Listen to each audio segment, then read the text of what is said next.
South Africa নিজে রান্না নিজে করে খেতে হয়। এখানে আপনাকে রান্না করে কে খাওয়ার মতন এরকম মানুষ পাবেন না, ঠিক আছে? এই যে দেখুন আজকে সাউথ আফ্রিকা যে ঠান্ডা পড়তেছে, এই ঠান্ডার ভিতরে কি আর করা, গায়ের বাইরে কোনো কাস্টমার নাই। এই যে দেখুন ওমা চলে আইছে দে একটা কালি, বুঝছেন নি? এই যে কালি চলে আইতেছে, ওমা হেঁটে দিয়ে চলে আইতেছে, কাস্টমারদের চলে আইতেছে, চলে যাইতেছে। বাইরের ওয়েদারটা একটু দেখুন, মেঘুলাই আছে, একদম ফাঁকা আকাশটা, একদম দেখুন মেঘুলা, কোনো কাস্টমার নাই।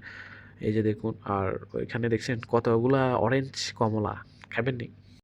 এই যে আঙ্কেলরা দুইটা আলু চলে আসছে, কাস্টমার দেখছেন নি? কাস্টমার তো নাই, তারপর দুই এক টাকার কাস্টমার আইতেছে ঠান্ডার ভিতরে। তারপর কাস্টমার মা হাতে দেখে ক্যামেরা দেখে হাতে হলার, দেখছেন নি? সত্য মনে হয়। এই যে ফলাইতেছে, এই যে বাইরে থেকে ওমা ঠান্ডার ভিতরে মাগুগো চলে যাইতেছে, দেখেন যে বাইরে যে ঠান্ডা, এই ঠান্ডার ভিতরে চলে আসে, দেখছেন গরম গেঞ্জি গায়ে দিয়ে। আসলে উগান্ডা শহরে যে ঠান্ডা পড়তেছে ইদানিং, আর ওয়েদারটা তো একদম মেঘলাই, আপনাদেরকে দেখাইছি ইদানিং যে ঠান্ডা পড়তেছে সাউথ আফ্রিকা। কালোরা তো বাইরে আসতেছে না, এই যে দেখুন একটা দুইটা তাও আসতেছে কম্বল টম্বল গায়ে দিয়ে। এই যে দেখুন গায়ের ভিতর জ্যাকেট ট্যাকেট গায়ে দিয়ে চলে আসছে, গরম গিয়ে গায়ে দিয়ে ব্রেড খাওয়ার জন্য। এই যে দেখুন এদের সকালের নাস্তা হচ্ছে ব্রেড, ব্রেড খাওয়ার জন্য চলে